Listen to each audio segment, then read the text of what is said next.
So yes, Kings Island is facing a major issue right now, and in case you're wondering if they even care or how this affects them, it affects them a lot, and it affects their pockets.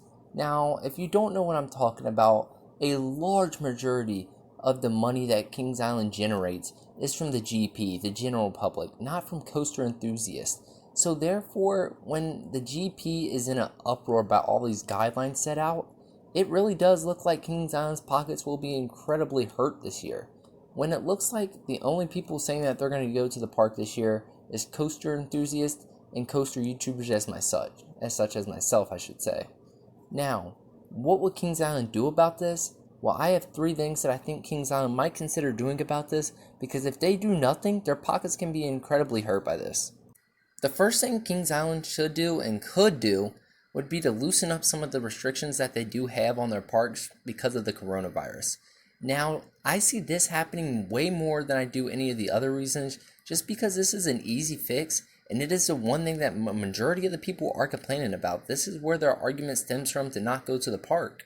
So if they do remove some of these guidelines or just ease them up a little, I could definitely see this as a scenario that could fix the problem. Now, the second and third things are basically kind of intertwined with each other, but I guess I'm just going to say them as 2 different points. So the second thing is that they should make some of these things optional. They should make it optional to wear a mask. They should make it optional to use, which they do. The hand sanitizers, all that stuff should be optional. And a lot of people are complaining about they don't want to get sick. Well, if you don't want to get sick by the virus, then I don't recommend you going to a theme park. If you're truly that concerned about getting sick, then why are you in a theme park in the first place? There's a bunch of people that genuinely either don't care or don't feel like the virus is a big threat to them, so they feel safe enough to go to a theme park. And for the people that don't, I don't understand why they're at a theme park. So Kings Island should make the rules optional if they do want to retain some of the GP to go to their park, because at the end of the day, that is the money-making machine, the GP. It is not enthusiasts as much as some people think it is. It's mostly the GP, and sooner or later, Kings Island is going to find that out.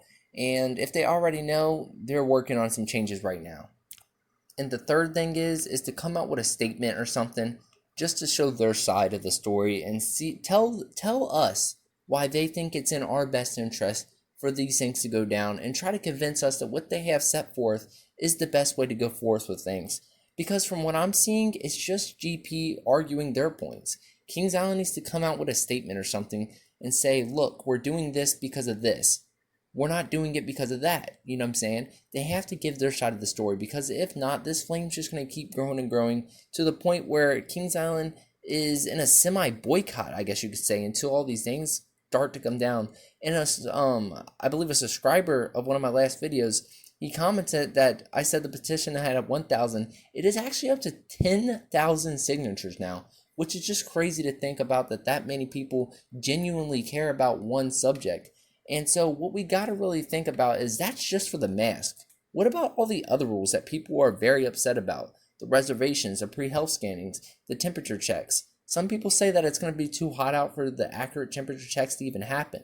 So when you add all these things together, you're stuck with the predicament that Kings Island's either going to have to issue a statement, loosen the policies up, either drop them, which I don't think they will do, or make everything optional. And those are the only 3 things that I think Kings Island could do and would do. And so if you have any ideas of what Kings Island can do to get out of this deep water situation, then please let me know and comment it down below, because we are on the grind, man. We are trying to upload every day. We're going to be all over this Kings Island situation. We cover all things Kings Island, so if you're interested in that, like and subscribe.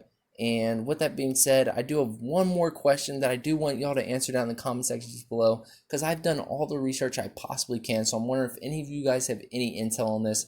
Does anybody know when Soak City's opening?